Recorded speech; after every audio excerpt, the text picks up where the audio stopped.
Hey everybody, this is Nick from Man from Soul, and I got another video for you today.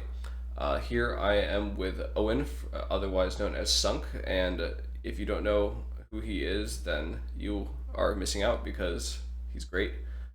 He's another Glitch.cool collaborator of mine, and similar to the video I did with Lucas, aka Nuance Sonar last week, we're going to go over a track from his new release. And so this track is Augury Swore the Skull of Essence, and this is actually an older track, like a lot of the tracks on the EP. And this is a personal Sunk favorite of mine that I have been listening to for quite a while, and as it's been floating around the internet in various forms in one way or another. And it's cool that it's like getting an official release everyone can hear. So it's a great track. And Owen's gonna tell us all about it in Renoise here, and so you're for any of you who don't know what Renoise is, don't worry, you're just as ignorant as I am. It's a tracker, which is kind of like a DAW, but not really. And we're gonna watch how it all unfolds. So Owen, before you start playing the track, is there anything you want to say about it before we get into it? No, thanks for having me on. And like it's pretty exciting to kind of go through this and um show people kind of how it works because we've shared the project file with the release, and I think because Renoise is sort of not as popular as your traditional kind of DAWs like Ableton or FL. There's probably going to be a lot of cases of people being like, "Oh, cool, free project," and then they open it up and just be like, "What am I looking at here? What is Yeah, this?" So, I think it's going to be cool to at the very least, give people a walkthrough of the software and kind of how to interpret what exactly is happening on your screen here. exactly. And yeah, for I guess I forgot to make that clear. So yeah, so this is part of a new release that so the Renoise file for this track comes with the release. So you can download this Renoise file in its entirety and open it up and take a look. If you don't have Renoise, you can download the demo and you'll be able to open this just fine. So after watching this track breakdown video, hopefully you can go take the file and actually get something out of it in terms of learning a bit of how this is all put together. So unless you have anything else to add, oh, and why don't you just hit it? Cool, let's do it. Yeah.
What an amazing tune. I've always really liked that one. It's just it's got so much going on.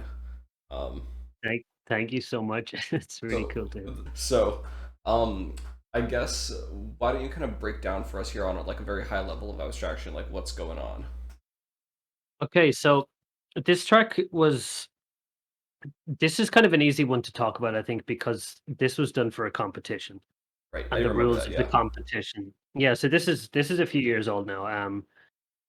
So every year, the Renoise forums host this competition called Mutant Breaks, and there's a fairly randomly decided theme. Like I remember, for example, one year the theme was the smell of a new car or something like that, and it's like, what? How do you interpret that into music? But that's where the fun of it kind of comes from. So this year, I think this was maybe 2019. Yeah, 2019. The theme was mutating friends or mutant friends or something similar to that. Oh, right. Um, Yeah. which which was like easy mode for me because that same year we'd released the first Glitch with Friends sample pack. So I was like, I'm just gonna make a track with those samples. Yeah, I That's thought I recognized a lot of these samples. Like, yeah. I swear one of the snares you're using, like, I made it or something. Yeah, so you have a snare here, so you can see a track there called MFS snare, and then Uh-huh. there's the BFNK snare. Yeah, it's literally your sample, and I think that kind of like really kind of doofy sort of snare, it really ties that track together. Like it works so well. So Is thank it? you for that snare. You're welcome. Is it the Keef Dime snare? Let's find I think out. so.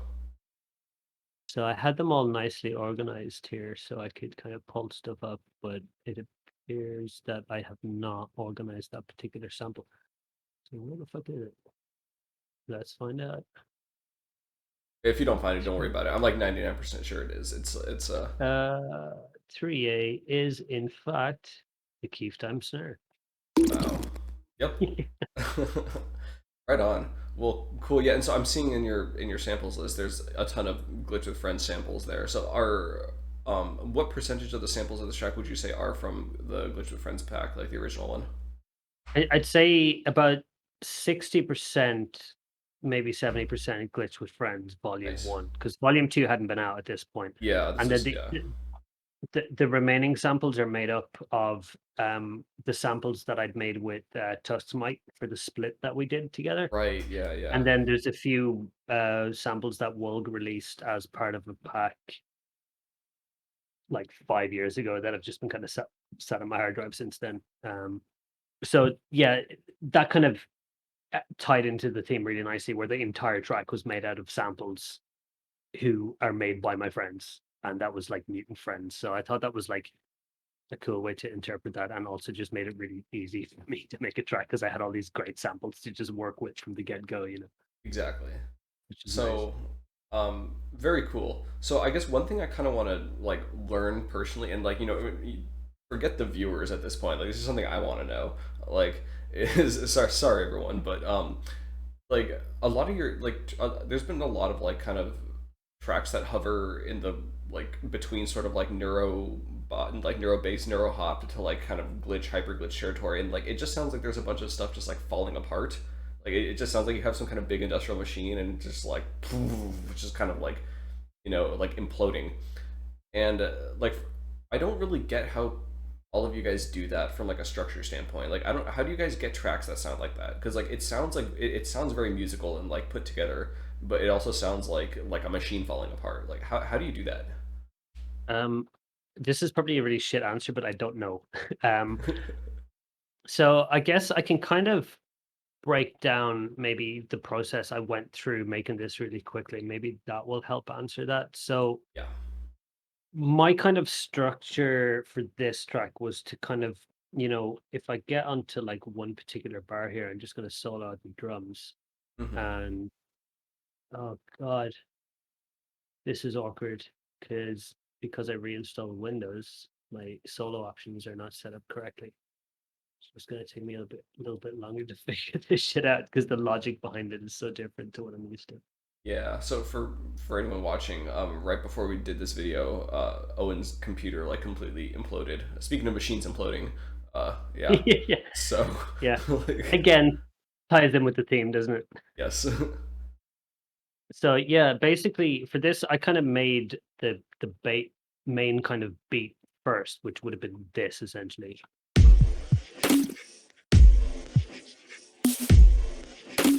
So I'd Yeah. usually put something like that together, which is relatively straightforward, and then I'll start to load some kind of like noisy Foley samples, random textural recordings of whatever, like glass or you know twigs and branches or scratchy shit like plastic bags, paper bags, raking through dirt, and anything with like where you can do kind of long textural movements. Hmm. Because the thing about that is you can just kind of leave it running for a long period of time, and it might take like 2 minutes for it to loop back again. So if that beat is 10 seconds long and you have this 2-minute sample, you can let that beat go. The drums never change, but this like textural sample kind of never repeats itself. So you kind of have this like illusion of a longer variety of sounds, but really it's just like one sound is just a longer sample than the others. So from that point on, I would resample that to get these kind of like what I believe Mr. Bill has termed mud pies. That seems to be the dictionary word for how these are described. So Yeah. it's just like your recordings of your sample session, sound design sessions, where you're just smashing shit through like granular samplers and stuff, and then just edit those back into the beat while the beat is still playing. And like maybe that is what kind of creates that illusion of a lot of shit happening at once. Hmm. Um, so Vaporism asked me about this project specifically as well because he uses Renoise, and He does, yes. he was asking me, how have you got so many tracks open? Like there is a lot of stuff, but there's only really like two or three of them ever playing at the same time. In terms of like the forefront of the sounds, like in Right. background stuff, there's obviously going to be a little bit more like ambience is just like continuously running, but for the stuff that's kind of at the front, the primary kind of sounds that drive the track, there is a lot of space between those, and I think that it's all smoke and mirrors, really. I think It that's kind of sounds more an complex. important part of like hyper glitch music is that like we all kind of all our like glitch.cool kind of people and all the people in our orbit kind of do. The music we make is very like it's very complex on like the time axis, but then from like there's not a lot of actual sounds like playing at the same time. There's just like two or three, like you said, and so Yeah, that's yeah, that's yeah that's a key to the glitchy aspect of it. yeah, totally. Like it's super easy to throw a load of stuff together, but you just end up with a mess that would be an endless nightmare to mix, and it would never sound good. I Yeah. think, yeah, it's always a case of finding like chiseling out space for like one particular sound, or maybe two or three particular sounds to be playing at one particular point. And if you just do that, like not even necessarily quick enough, but kind of like well enough over time, it sounds like there's a lot of shit happening, Hmm. even though at any particular point there are only a handful of actual sounds playing at once.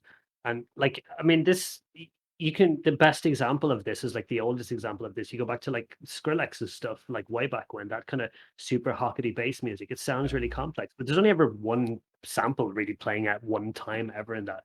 But you put it all together, and you got this like, it sounds like there's 1,000 bass samples playing all at once. There's not at all. I was at the gym the other day, and whoever was managing the music selection was doing some kind of like Skrillex throwback, and there was like all of the old 2010 through 2015 like Skrillex Nice. songs playing. I mean I'm not huge into Skrillex, but like it was kind of interesting to hear all those old ones again. Yeah, exactly like you said. It's I was actually kind of like because at the time I was not nearly as good at making music as I am now, and also I was just kind of newer to electronic music.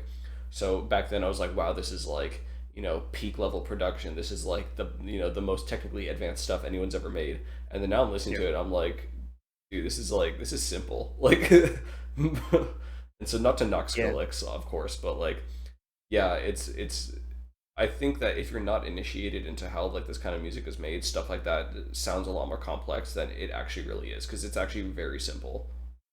No, it's like I have massive appreciation for what he did.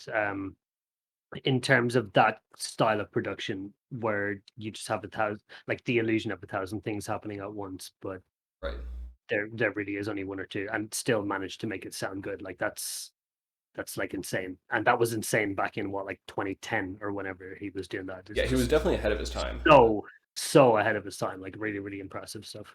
Yeah. Um, but yeah, it's always like I find with any track, the first 50% of working on it is putting the samples together, and the second 50% is stripping 90% of them back out again at particular points to let the other one shine through. Like like my kind of like final processes of a track is always pulling stuff back out, like muting channels, automating stuff so the volume is just cut out. One trick I have in Renoise specifically for that, if I can find one down here really quick, which shouldn't take me long. Yeah, so I have these little devices down here called kill, and they basically switch on and off through the track, and all they do is just put it to like 0 dB. So Okay. it's like this hard kind of mute. One massive downside to Renoise is that you can't see automation lanes very easily, so I just tend to switch devices on and off um, on a pretty binary basis. I don't tend to use automation curves or anything in Renoise just because I've never found a way to have them displayed in a track very nicely where you can actually see what you're doing. So Right. for me, it's easier to just switch stuff on and off. But that's what I do an awful lot with tracks. If I'm not like doing some heavy sidechain compressing, I'm like manually switching these like kill devices on and off. Interesting. So you're setting it up. So I guess the way I'm interpreting it is like you put a bunch of samples in, and then rather than having like, so say like only this one plays here and this one plays here and this one plays here, you just have them all playing, and then you just mute a bunch of different stuff. Hmm. Pretty That's much, yeah. that's a really interesting approach. Never thought of that before. Yeah, I think it did. I kind of built that up because automation in Renoise is like plenty of people do it, but for me, I just never was able to visualize where automation lanes were when they're kind of awkward to see. And like, up until a few years ago, they were awkward to manipulate as well. The envelope kind of editors and stuff weren't really great, and they're really great now, but for a long time they were pretty behind what you would expect if you were used to like FL or Ableton or something. So I just learned Right. to not use them and find workarounds, and this would have been the big workarounds. But subsequently, since I started using Ableton a couple of years ago, I still work like this a lot of the time. I still kind of tend to switch stuff on and off and Hmm. have these like, very binary, like it's on or there's like no sound whatsoever. There's no kind of like, it fades out or it fades in. It's just like it's there or it's not. And for stuff like previous tracks I've done where people have kind of asked me like, oh, how have you got this kind of complexity and stuff? I think that kind of helps that happen where it does create this really hockety kind of effect where over 30 seconds, it sounds like there's 50 things, but at any point in that 30 seconds, there's really just one or two. Right. Yeah, and that makes a lot of sense. So changing topics a little, back to something you said earlier, because you were talking about how you have like a very simple drum loop, and then you have longer foley kind of overlaid, and then you resample that whole thing, and then take like little bits out of it to then augment the rhythm. Do you think you could show us a bit of what those rhythms look like after you've done the resampling process and kind of added them back in? Yeah, sure. So what I would generally do is I'd make my beat, like say this drum beat or whatever. Maybe I'd render that out with some of the melody or with some of the basses or whatever. Maybe I'd just do the drums. Maybe I'd separate things, kind of whatever sounds best or whatever feels best at the time. Hmm. And then I'd maybe bring it into Reaper or Ableton or something with like a vertical kind of timeline view where I can kind of really get in and record some crazy jams and bring in some wacky VSTs and do some granular stuff and get some cosounds. And I would end up with these files, which, is, a couple of minutes recording of just a sound design session. So I'll play this one back really quick in what I believe is the track that it's supposed to go in. So hopefully it won't sound completely wrong.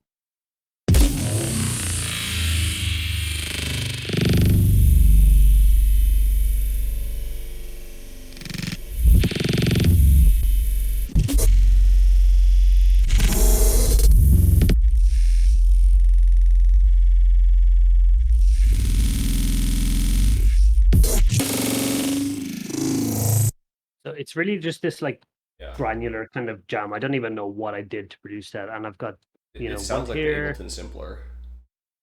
Yeah, it's going to be something really similar to that, if not that. Yeah. So there's one there. There's one here.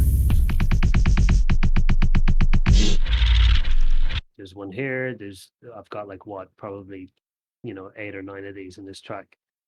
So I would then set up a track, which I'm assuming would probably be pretty heavily sighted. It's actually, yeah, it is here. Here we go. So yeah, I'd set up some tracks and then just start to kind of like split these samples up, usually by transient, which in Renoise would basically create, if you look on the left side over here, it creates like a subset of samples based off that one sample and maps them Okay. to a particular note, which, if I recall correctly, is pretty much the same thing that Ableton Simpler does when you do the transient. Yeah, and you I can don't do know that what the exact mod same is thing called. with Slice X and FL. Exact same Yeah, process. yeah. Yeah. So yeah, same thing, and then you can just mash your keyboard, and particular parts of it will play, and you can kind of edit them from there or whatever. So I Right. kind of get a track and just start to half randomly, half kind of based on what's happening in the track, start to just slam these in. But I would always have, in Renoise, it's a signal follower, which is essentially like the old way of setting up sidechain compression in Renoise. Hmm. So anytime one of these samples plays, it just sort of mutes everything else. And Gotcha. if you get the right sample in, it sounds pretty cool. If you get the wrong sample in, it can sound pretty cool as well. So I just tend to go with, I guarantee you, I didn't press the B sample at this point here because I thought that would sound cool. I probably just pressed it by random. I was like, yeah, whatever, that'll do. So Gotcha. yeah, it still is, even at this point where you're pasting it into the final track. It's a half random kind of half planned process, and maybe like 70% random, 30% planned at times. But Gotcha. And then that same process, that's how you're treating a lot of the glitch with friend samples, right? yeah, they would be eventually baked into these sound design sessions. Got it. I Okay. would The Glitchwood Friend samples, I would have used those probably to construct the original, structured beat that is then put through these kind of intense sound design sessions that gets turned into a big 3-minute noise sample that I can then start to carve like the cool bits out, or just bring them in as a whole piece and edit them out with the transient selection here. Got it. Very cool. And It sounded like you were gonna say something else. not really. Oh, okay. So I guess the kind of natural next step or next thing to talk about is, I guess, how, from like a broad standpoint, how you're mixing this whole thing. Like, I think a lot of people think that our mixing has to be super complex and crazy, but kind of like, because there's not a lot of things happening at once, sometimes we actually don't have to do a ton of crazy mixing. So I'm kind of, at least for me, so I'm kind of curious to see how you're tackling mixing here. The big problem I tend to have is with that kind of process of rendering out, your beat or part of your track and then resampling it. You get this like fucking ridiculously massive buildup of mids, like Yeah. really kind of like it. That's the section that just builds it up. So if you kind of look through this track, I've got like just chains of EQs. I'm just taking chunks out of mids everywhere. I have a There's like a similar problem. Yeah. Yeah, it's just endless kind of sculpting shit back out when you kind of do this process. Like look at that EQ. What the, what is that? So it's like it's just the mixing process is, there are definitely ways to refine what I do and make it less time consuming, but I am I've built up all my bad habits at this point. So kind of trying to train myself to not do this shit.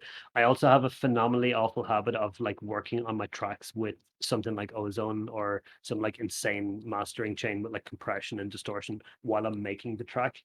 Oh And yeah.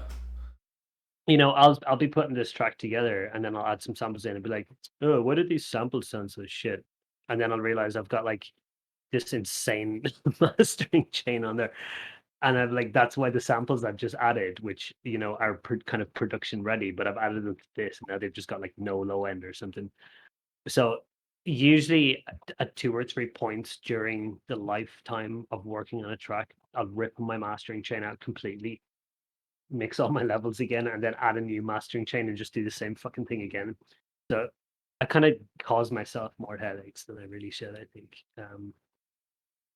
So And why don't you tell us a bit about so like after you take out the stock mastering chain or the one that you had in there to start with, and then you put in like the new one. Why don't you walk us through what the like the new mastering chain looks like the final one you actually use?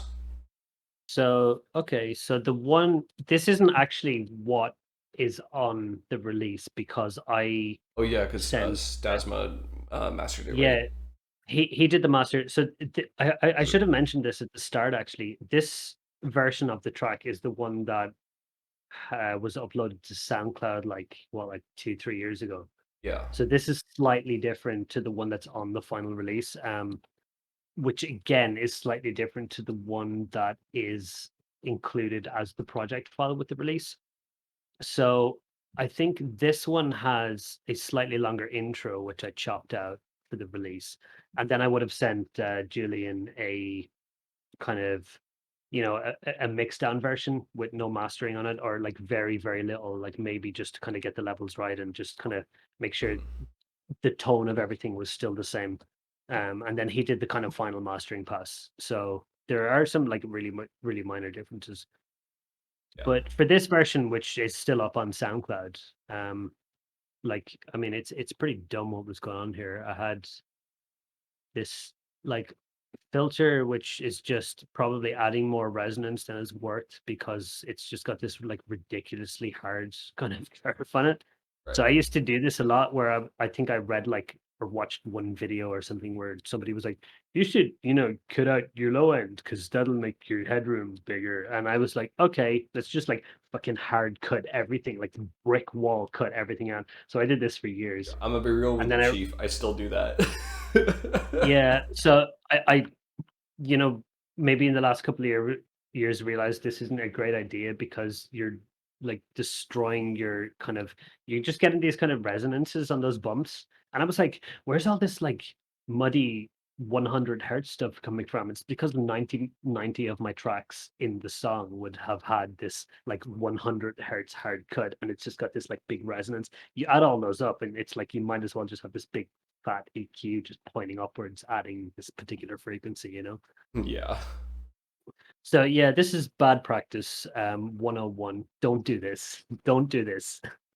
Um, so yeah, I had this filter which was cutting off like all of the low end, which there was probably a lot of when you're doing these kind of sound design jams and bringing those messy samples in, you can get like crazy frequencies that are just like spilling out from every kind of range. A lot of like stupid low end, which is just going to mess up your headroom and mess up any kind of like further processing you want to do on that. If you're trying to do like some crazy stuff with distortion or like compression or anything, it's Yeah. just going to eat all up any kind of space that you've got to work with. Um, so you'll kind of see on most of the tracks I would have a similar kind of thing, and then this one on the master channel was basically just to kind of the final, just sort of like I do not want anything lower than 20 hertz on this. Yeah. Um, After that, there's a little bit of distortion, which I had like oversampled like crazy to stop any aliasing. Hmm. And then there was another filter which was at 20K to cut off all the like overspill of high end, which I probably wouldn't do at this point anymore because I don't I don't really give a shit about that. Yeah, it's not like it's eating your Um headroom. High end stuff is so like low yeah, amplitude. and maybe there's someone out there with like the best ears on the planet just being like, oh, this track sounds like crap. It's really muffly because they can't hear like 30,000 hertz or something like that. I don't want to ruin their day. So I just kind of tend to leave that stuff in there now.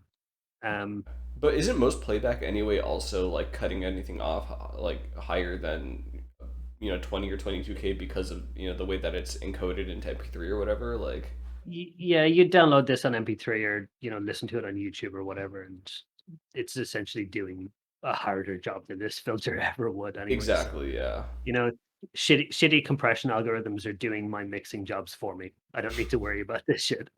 Yeah. Um, so yeah, on this I had a couple of these Renoise devices on the master, which I think these might have been left over from previous sessions. Just let me scroll down here real quick. I don't think I actually used these. So these devices are unique to Renoise. They're pretty interesting. They're kind of like a delay, but it doesn't let the signal kind of like fade back out. It just kind of holds it, you know. Hmm. So they're called repeaters. I can give you a demonstration of them super quick just here. Yeah, that'd be nice. So if I just play that bit and switch this repeater on like super fast, it Uh, literally just yeah, it's like a beat repeats. repeat. Yeah. Yeah, exactly. So I think I have done this before on a few tracks in Renoise where I'd put these on the master channel, and then towards the end of the track where like things are getting really crazy, just start switching them on and off and changing the timings of the repeats.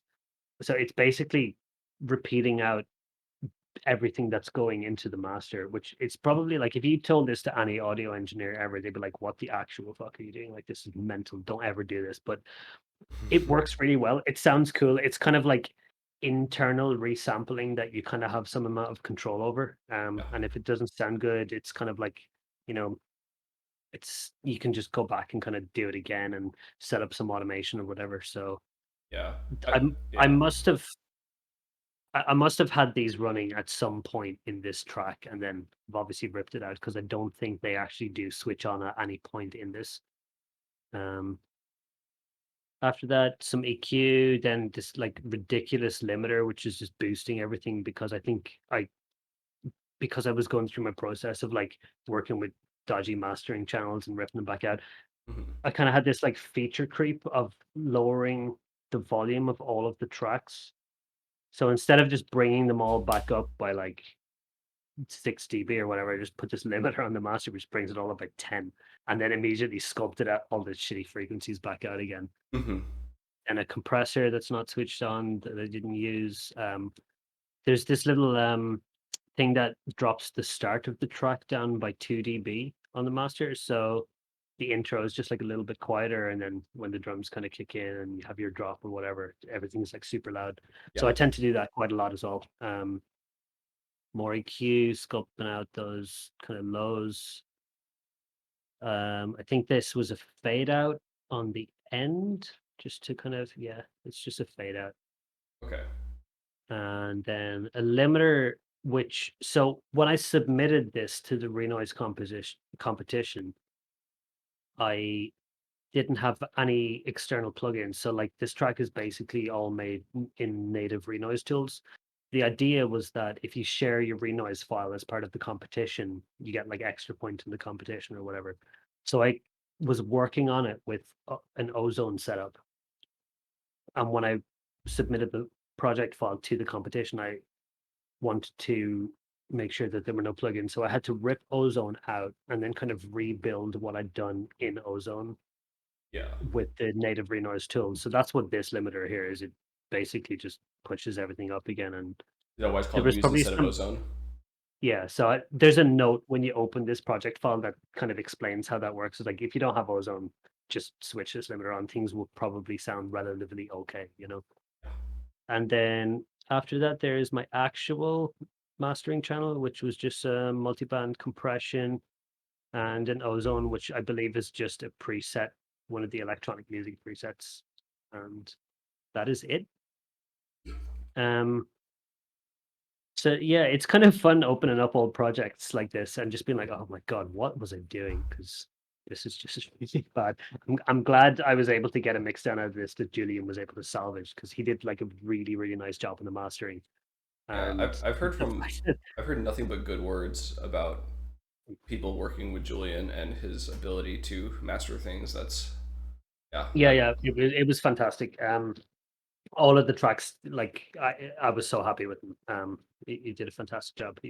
Kind of we talked about it a bit while he was going through the process, and just to make sure we were on the same page with what I wanted to do, and he really, really nailed it. I was super happy he goes.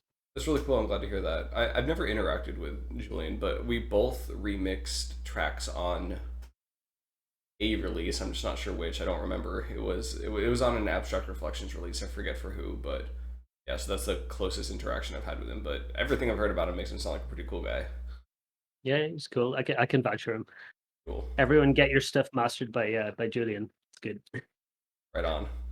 He's not paying me to say this. Just saying. Yeah. Yeah, I don't even think he I'm knows mon- who I I, am. I'm monetizing your videos for you now. Don't worry, they're not monetized yet. I don't have enough subscribers yet or enough public watch hours, but I'm working on it. So, um, cool. So I know that you wanted to kind of show a bit of some of the other tracks in this EP, but before we go and do that, is there anything that you wanted to talk about on this track first? Wrap it up. I don't think so specifically. I think we've got kind of gone through everything. Oh yeah, actually, so one thing I did try and do with this, which if when I was playing it back when we kind of started the video and we were listening to the whole thing, right towards the end, you probably saw me. I was kind of laughing at something. So, um, because I was submitting the project file as part of the competition, and I knew people were going to open this up and kind of look at it.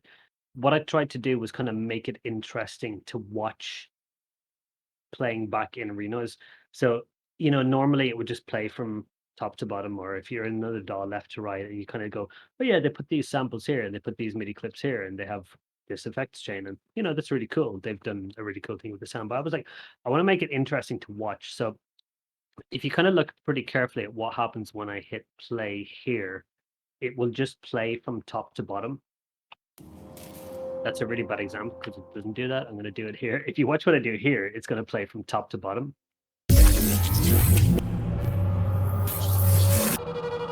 So it's pretty smooth. It just plays like straight down. But if I jump down to this pattern, it kind of stutters a lot.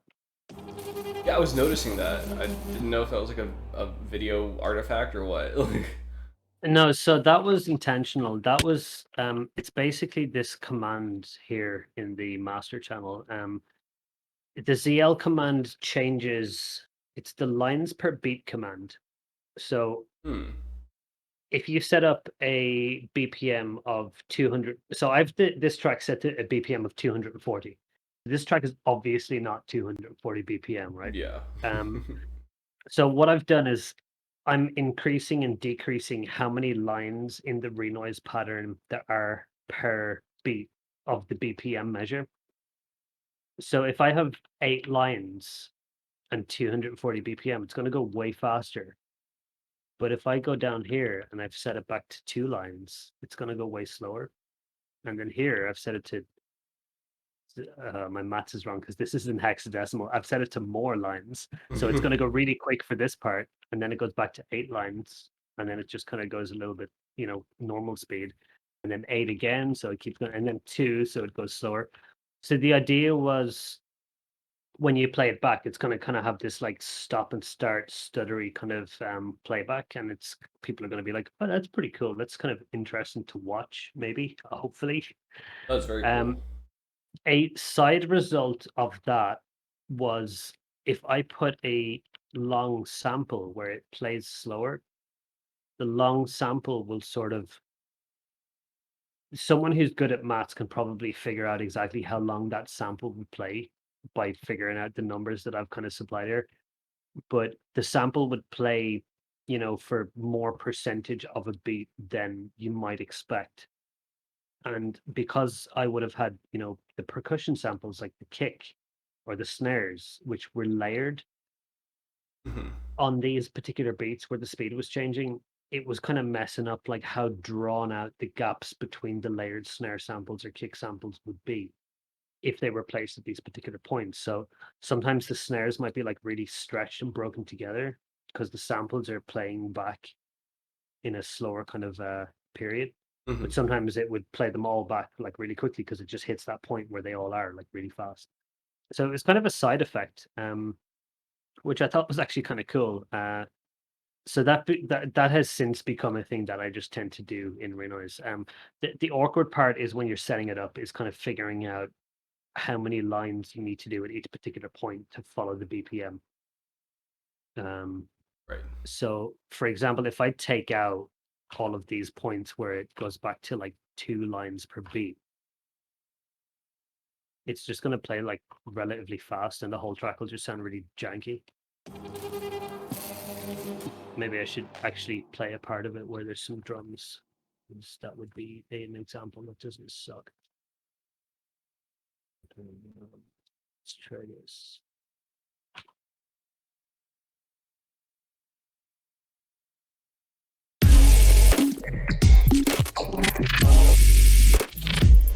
It's like the start of it was much faster than it should have been Right. because I hadn't slowed it down for those little periods. So there was I have some Renoise files that I set up about 3 years ago where I kind of came up with this technique where I have particular patterns that are saved where I've figured out where I can place stuff and maintain a particular time signature and a particular BPM without completely breaking off what remains of the grid at that point. Right. So I tend to just, if I want to do this, I'll just copy one of those like stretches of line commands over and paste them into the pattern, and hopefully then it will work. But there's Right. always like some amount of jankiness when you're kind of doing this. But yeah, it was pretty fun to kind of do. The first track I did that in was the first track on the EP. So I can actually pop that project file open Sure. Yeah. Let's take a and look. Good show segue to that. that. Um, so I'll just do a little quick test at the start to make sure you can hear this okay. Hopefully this opens because I had to reinstall all my VSTs Right. literally in the Yeah. hour before the call. I was just like frantically trying to remember what was in these tracks. Uh, Looks like it's going okay. Yep, sick. So this track, it's the first one off the album. This one.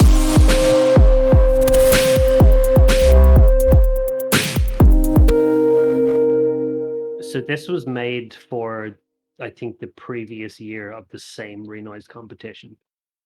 So the theme of that year was, I think, the number 10 or something. So everything in the track is based around the number 10. So it's in like a 5/4 time signature. It's on a C minor scale because C was like Right. the 10th number from A in the like musical alphabet. I think I had some way of coming up with it, which all correlated around the number 10, which I can't remember at this point. And then just some random sample of someone counting from 1 to 10 in Japanese. Real quick question: Um, the last track that we yeah, listened to, was that also in not 4/4? Because that sounded like it was in like 5/4 or something like that.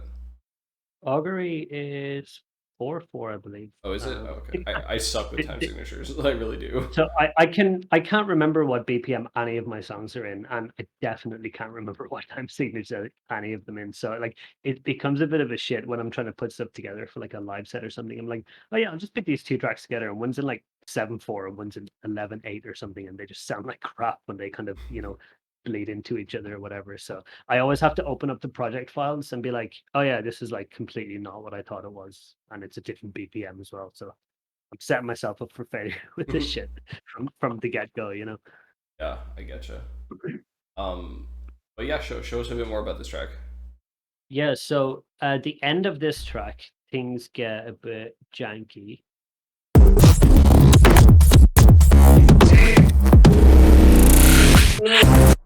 So yeah, there you can see this was the first track where I tried to use that line command on the master channel to do that kind of janky renoise movement. So Hmm. this pattern in particular is a pretty extreme example of it.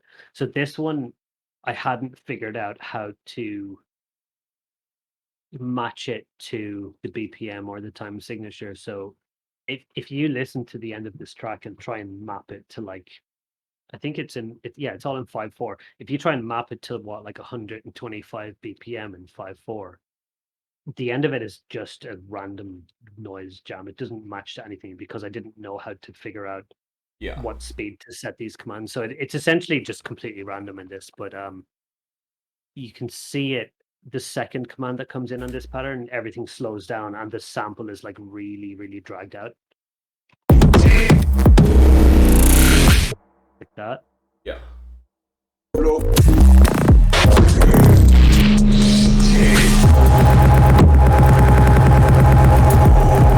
Yo.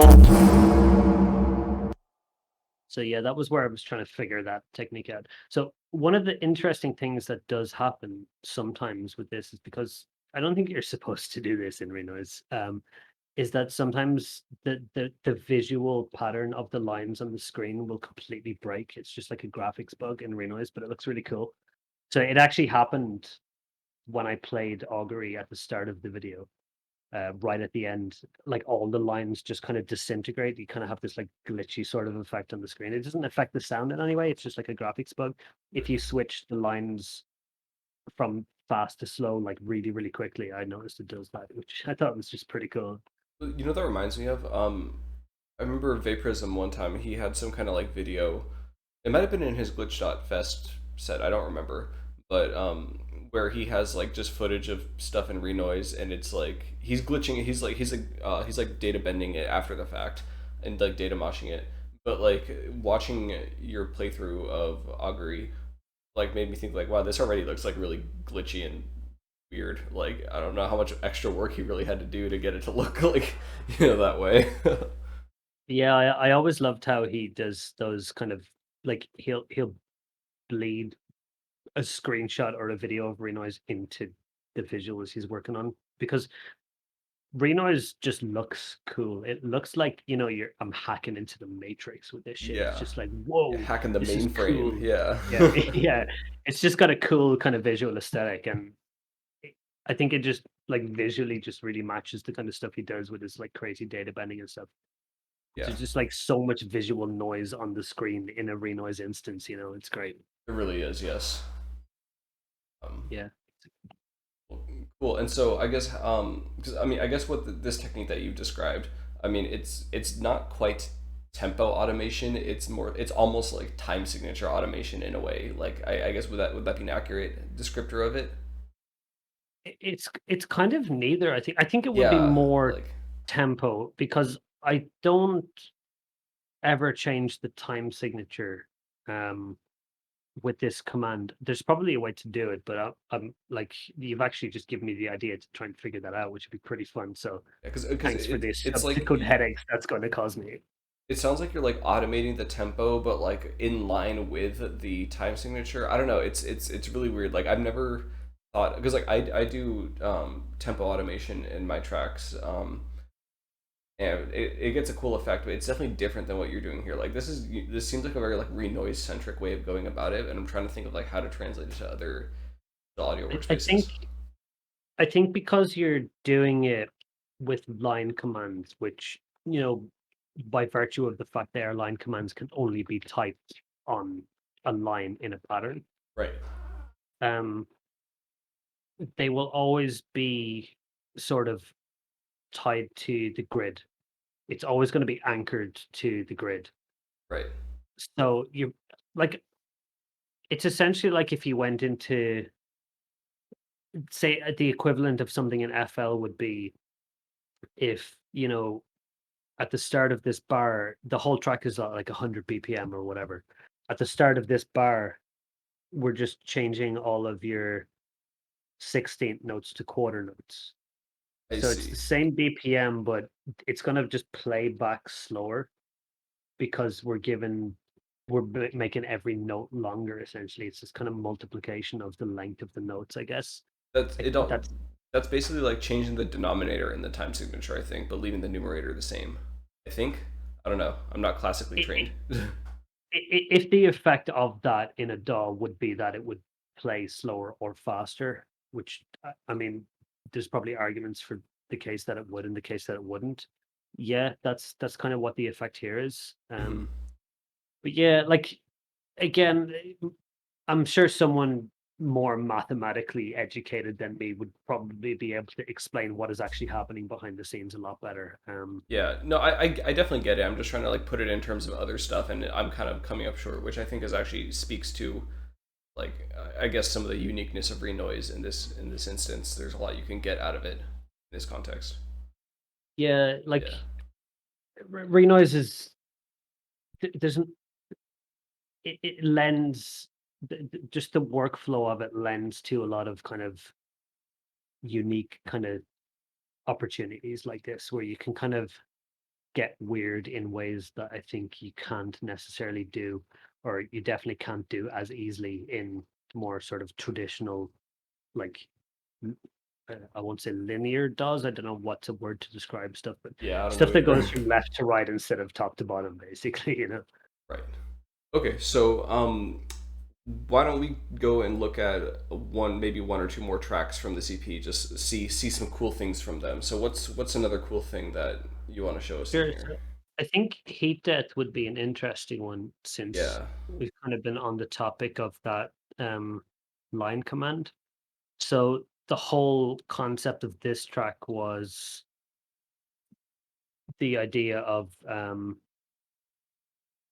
like the theme of it was to do with the heat death of the universe where everything's just kind of reaching like final entropy.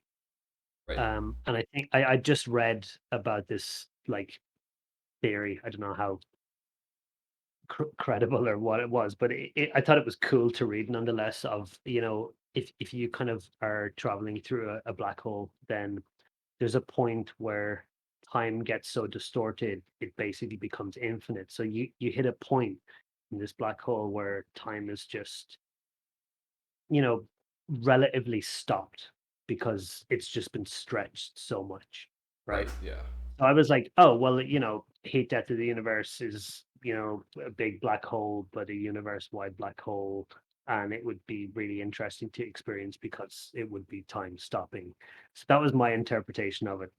I haven't studied astrophysics, so I don't know how correct that is, but I was like, yeah, that's cool.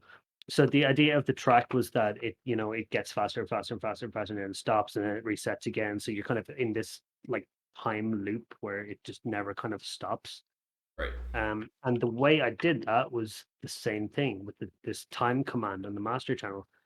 But instead of having it at a point where it's like, play fast here, play slow here, then play fast here again, then go really fast here, and then go slow here, it just gradually gets faster. And then it goes back at the top, and then it's slow again, and then it gradually gets faster. So Yeah. Yeah, because if it's you very play a much like a little bit back, ramping to it. Yeah. yeah, yeah, ramping is exactly what it is. So if I play it back, you'll see it happening.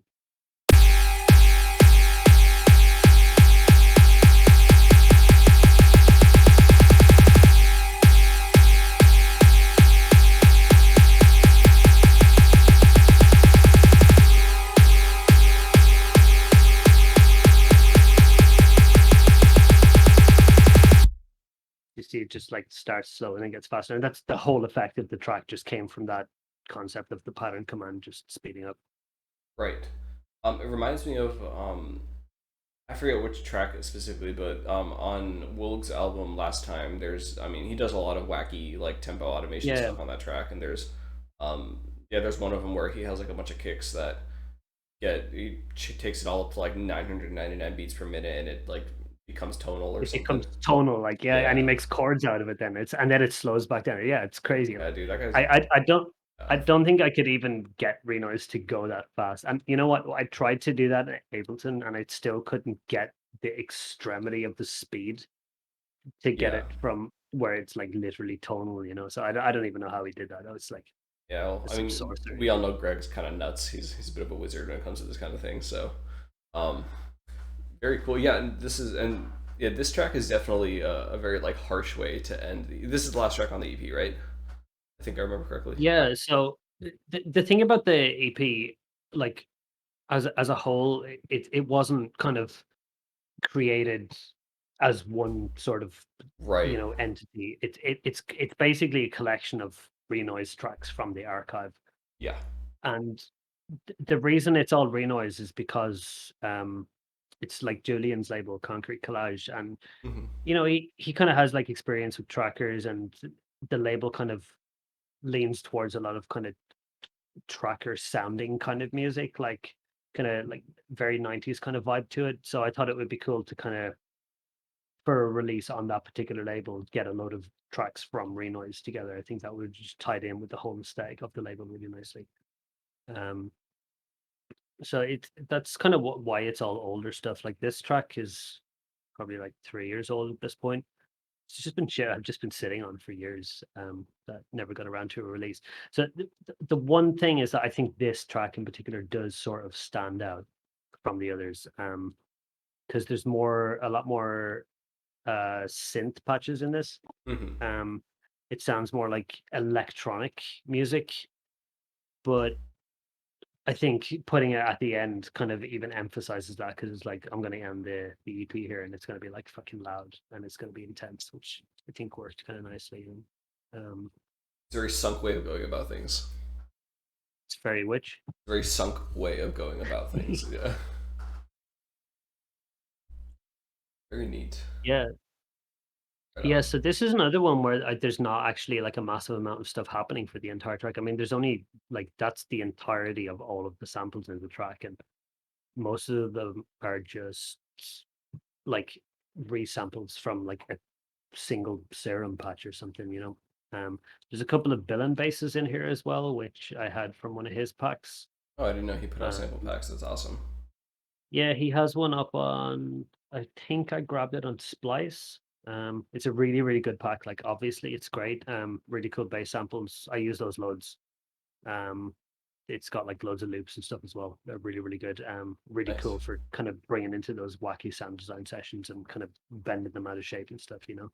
Absolutely. So yeah, the interesting thing about most of the tracks on that EP, because they're older, I didn't make like so many of the sounds on those, you know.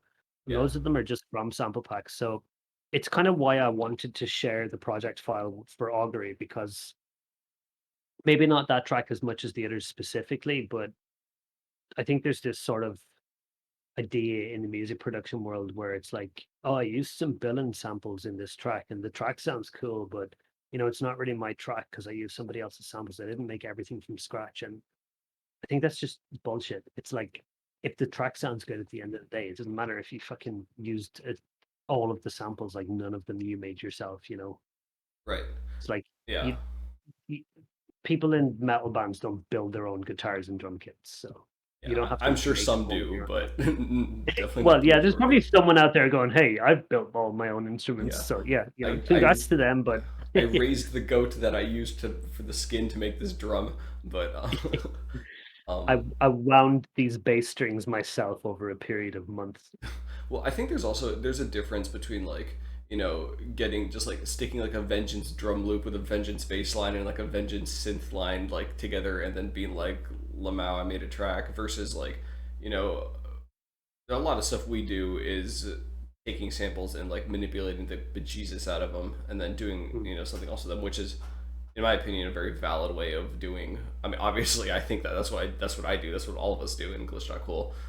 Yeah, yeah, totally. Yeah, and so yeah, I definitely see the argument for like if you're using other people's sounds, it's not really yours. But then on the other hand, it's like what are you doing with them? Because like yeah, if the whole track is just like like just dropping them in and hitting play, then yeah. But like if it's you know if there's a creative application to it, then that's how music is. That's I mean we wouldn't have like hip hop without or like most electronic music without sampling. So Yeah, yeah, yeah, exactly. I mean, you know, it's all about the context of where the samples end up, and I think in this track, there's one of them that I don't think I've even done much processing on. It's literally just the sample of a villain bass, and I'm sure somebody out there listened to this and was like, "Hey, that's just a villain bass," and it's like, "Yeah, but you know, it sounds cool in the track, so I don't really care." yeah, Um, exactly. there's like one of the other tracks here as well, Liminal. So this is probably the oldest one on the entire release. This is like 5 or 6 years old. This is ancient.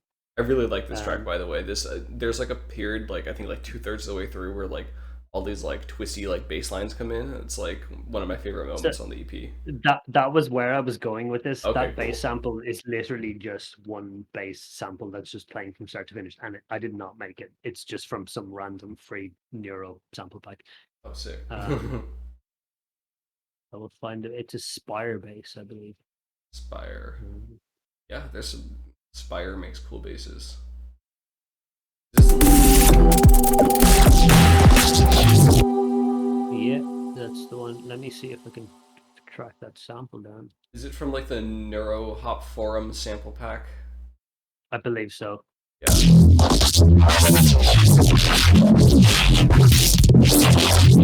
Yeah. That sounds very it's a familiar cool, to me. I feel a like cool sample. I feel like I've used that sample somewhere actually myself. Yeah. Like, Yeah, it's a great sample. And like at this point when I was making music, I definitely didn't know how to make cool bass samples, but I wanted a cool bass sample, so I just kind of threw them in. And I think, it's probably part of the reason why I sat on these tracks for so long, because it was like, oh, I can't release that. It's just inspired bass samples and stuff from like packs from forums, and that's just not cool. But it's like, it is cool. It sounds cool in the context. And I kind of want to maybe put some sort of momentum into dispelling the myth of you have to make all your own kicks and you have to make all your own snares and make all your own hi-hats and stuff, because you fucking don't. There's so many good sample packs out there and they're there to be used.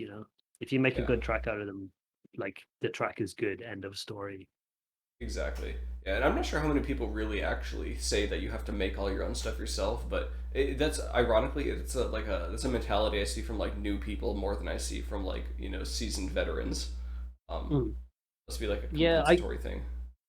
I think it's more prevalent in circles that are more sound design heavy, because a lot of a lot of the work is making the samples. And Yeah, you know when someone listens to like some artist who makes like really cool bass music, chances are they have made a lot of their own samples, and it's like, oh yeah, this person's sound design is like really unique and really really cool and stuff. And that's really wonderful, that's really great. But at the same time, I'm conscious of the fact that that can kind of lead to a mindset where you can't do otherwise. You have to do that to be unique and to be your own kind of like sound, and you have to learn all the sound design and stuff. And that's great. I think it's more part of the journey than the stuff that you need to know before you can begin making music. It's like, right. just buy some cool sample packs on Splice and get throwing shit together. Like there's people out there who make incredible bass patches and incredible samples, and they don't make any music because they're just making samples all the time. And it's like, just download a sample pack and make me a track, because I mean, like I like what you would do with that.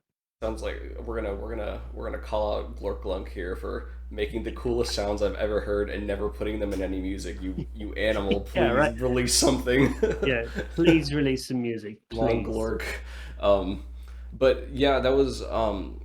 I remember when I posted the first Glitch with Friends pack on Reddit somewhere. Someone was saying like, "Oh, I don't know how I feel about using like all these samples to in my music," and I like what I told them is something that I think I would probably tell anyone is that like if you don't know how to make really cool sounds like the kind that we have in our sample pack, it's a good idea still to use like our sample pack or any other sample pack in your music, because then you learn like not necessarily how to make the sound, but like how to use it in a certain context, and that in itself is like a very valuable lesson that's important for then going and like learning how to make it yourself. Because I mean, I think it's important to like teach yourself how to do things, but no one goes from like learning what a sine wave is to like making crazy ass sound design in like a week. Like it takes time, Yeah. and like if part of the lesson is like taking already made things and understanding how it works contextually, I think that's like crucial. um I mean, that was Yeah. important for me.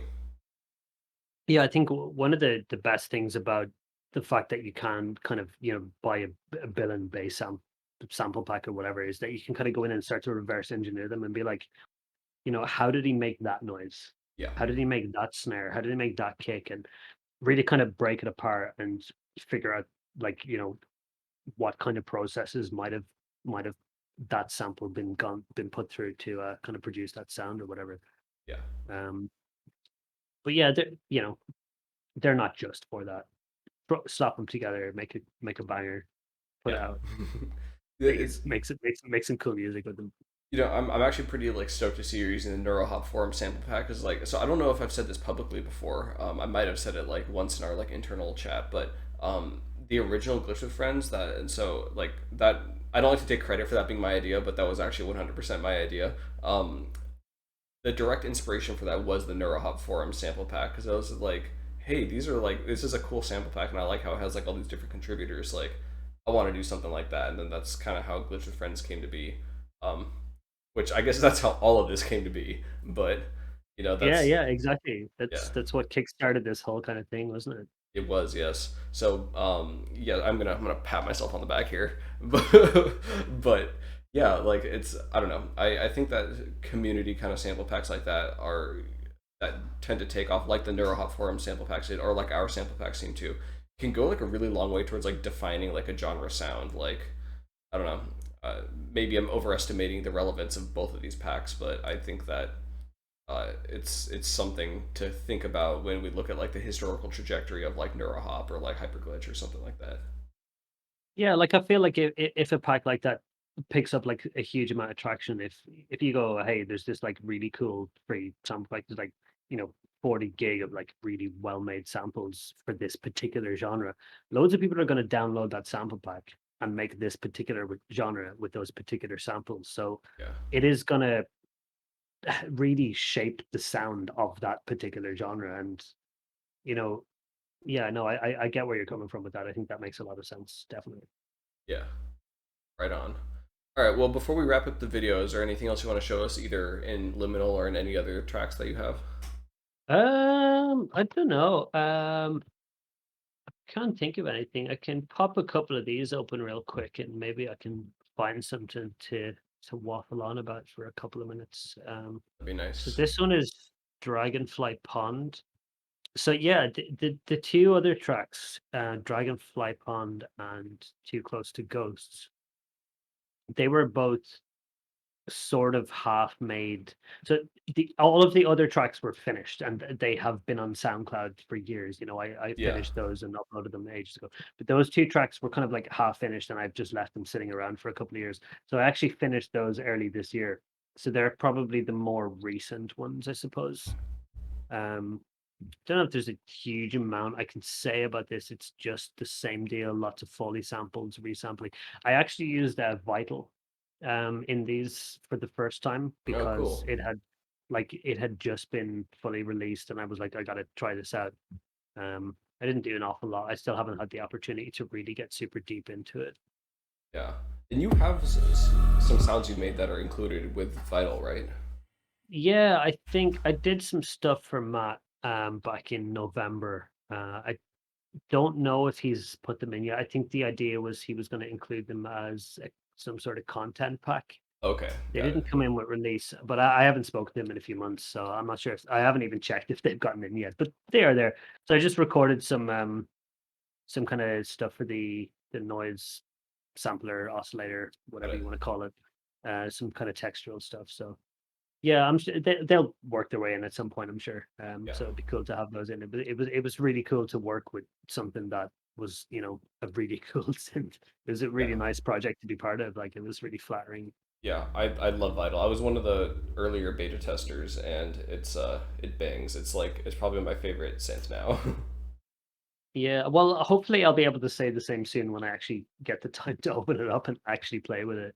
Um, yeah, even in this track, I think the patch is it's pretty basic. It's not doing an awful lot there, and I think the main melody was vital as well. Right? Oh, that's just some weird scratchy shit. Yeah, I don't even know what's happening in this. I can't remember how this track works.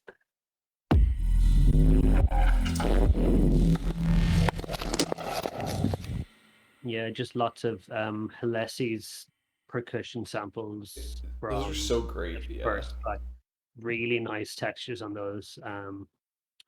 Some stuff from a sound design pack that I bought for a project a few years ago.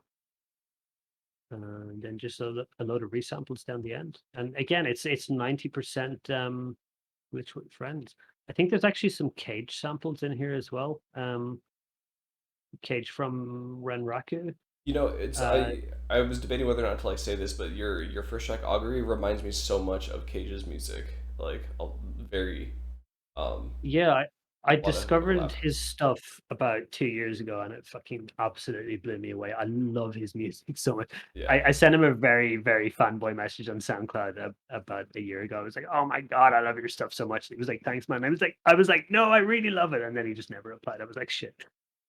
Well, Cage, if you're watching this, we both really love your music. I I apologize for my fanboyism. I apologize profusely. Yeah. Yeah, his stuff is just fucking incredible. So yeah, he released a sample pack. It's on a Gumroad, I believe, and I picked that up last year, and I've used that in a lot of projects as well. His sound design is just so nice to work with, like really, really good, really, really cool stuff. Yeah. Um, so yeah, not a huge amount to say about that one, I don't think. And what was the other one? Too Close to Ghosts. Oh yeah, Vital always crashes Renoise when they close the project for some reason. Oh, Not that's sure why it does peculiar. that. Yeah, I've just learned to live with it. It's Renoise. There's gonna be crashes, especially with VSTs and stuff. Yeah. So yeah, this one is Too Close to Go. So yeah, the whole the track title and the whole concept of this was like fucking from years ago. I had this one granular sample, which I think was this.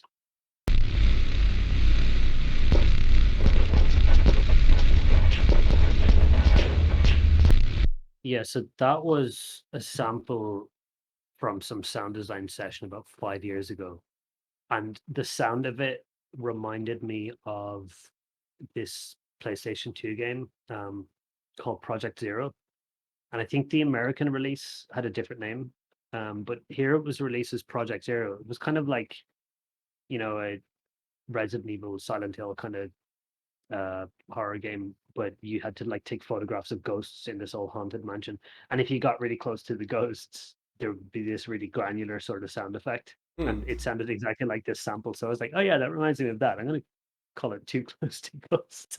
So people, it's probably like the title sounds more deep than it actually is. It just reminded me of an old PS2 game. All that's coming to And mind for me is Luigi's Mansion, but Too Close to Luigi. yeah. The funny thing about this track is that I think, when I went back to it early this year to finish it off for the label, I took that sample out. It's not actually in there. I don't think, maybe very slightly, but it Cool. just completely transformed and you can hardly hear Oh, it I got anymore. it for So you. The ghost of the sample lives on in this track. That's very, we're very close to good. that ghost. Did you just want me to do this video so you could lead up to that joke? Because then where all of this was heading. That's actually you figured me out. That's what we're doing here. It was just all a massive build up to that, right? Okay. All right, well, we're done here. Thank you for watching, everyone. No, I'm kidding. I'm kidding. But um, yeah. So, but yeah. Why don't you show us some of the other cool samples you have in here? Because there's cool sound design all over this EP, but this track is pretty cool itself. I can play a little bit back and remind myself what's happening here. For sure.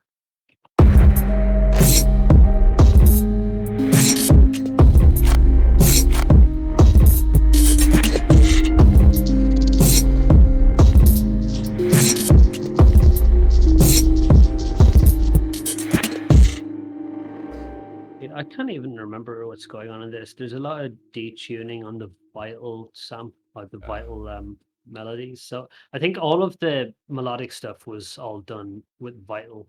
Reminds me a But lot of like yeah, Woolg, like the kind of sad melodies, the detuning, like the kind of yeah. drums. I don't know. It sounds very Woolgy, but like in a good way.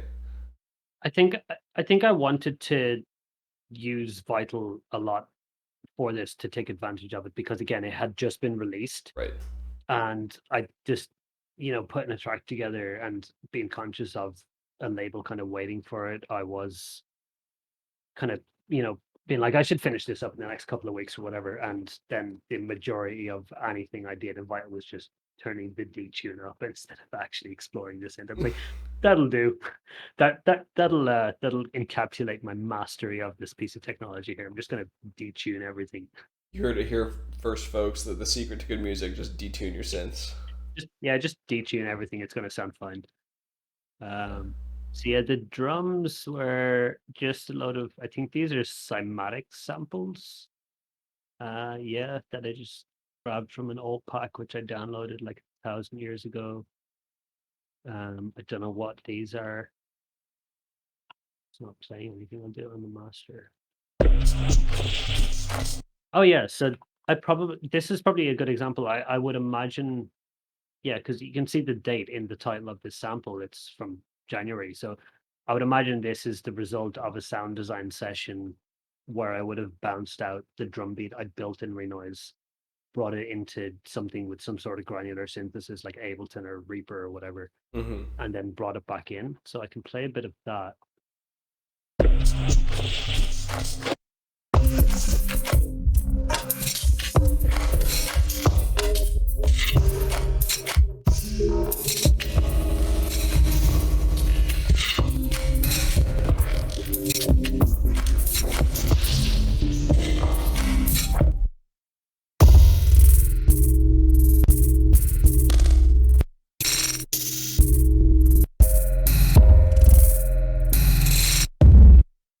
So yeah, just mud pies that would have been brought in, and then I didn't even chop these up. So in Renoise, so I don't know if you're familiar with how Renoise even works, but a really, really super quick kind of primer of how it works is it obviously plays from top to bottom.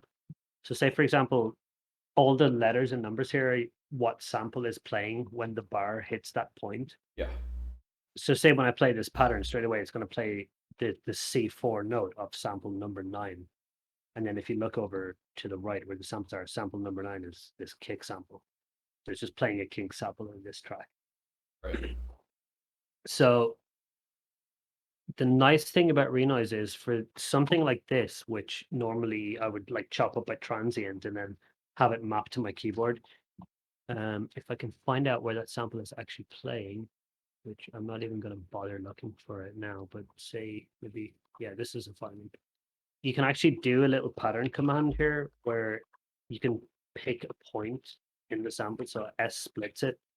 And then I can say, halfway through would be number 8 because it's in hexadecimal. So instead of playing the sample from the start at this point, it will now play it from halfway. Oh, that's really cool. So you can actually go into the sample itself and kind of look at where if I type 80, it's going to be at this point here. So it's going to play from there. If I type 90, it's going to be at this point here.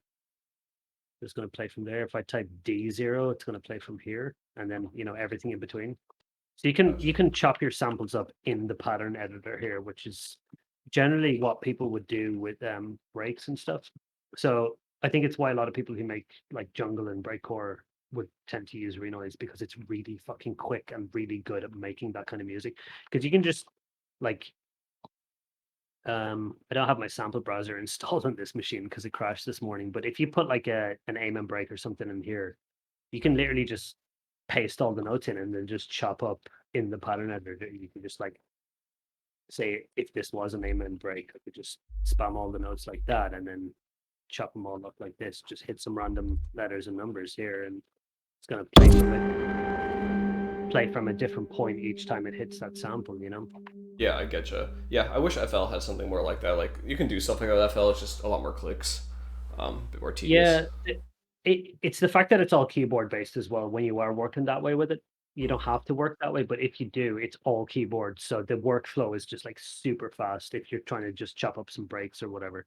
You can Right. get cool results like really, really quickly. Gotcha. All right. Well, cool. Thank you for all that. This was a really good overview of not just the one track augury for the Skull of Essence, but this whole EP. Um, yeah, this is again. So I'll put so for everyone I'll put a link to this EP in the description. You can download it, and it comes with a Renoise file with this with the Renoise file specifically for augury, and you can open it up and play around with it and hopefully learn a thing or two. Um, so yeah, thank you for joining me, Owen. Before we sign off here, anything else you want to add? I don't think so. Just thanks very much for having me. It was really interesting to talk about that, and hopefully anyone who isn't familiar with Renoise, if you have kind of grabbed the EP or looked at the project file, or if you just want to learn Renoise in general, that hopefully gives you some kind of overlook of how it works. And if it doesn't, feel free to just send me a message on Discord or wherever you can find me and say, show me some Renoise stuff, and I'll be happy to do that. So I'd love to get more people using this piece of software. I think it's really good at very particular things, you know. Gotcha. Well, cool. Thank you for that. And I'll also make sure to check out Owen's other music as Sunk. He had Weaving Ritual come out earlier this year or late last year or something like that. Very good EP as well. All his tracks for the Glitch with Friends compilations are always pretty ace. So yeah, check them out. And thank you for watching. I will see you all in the future.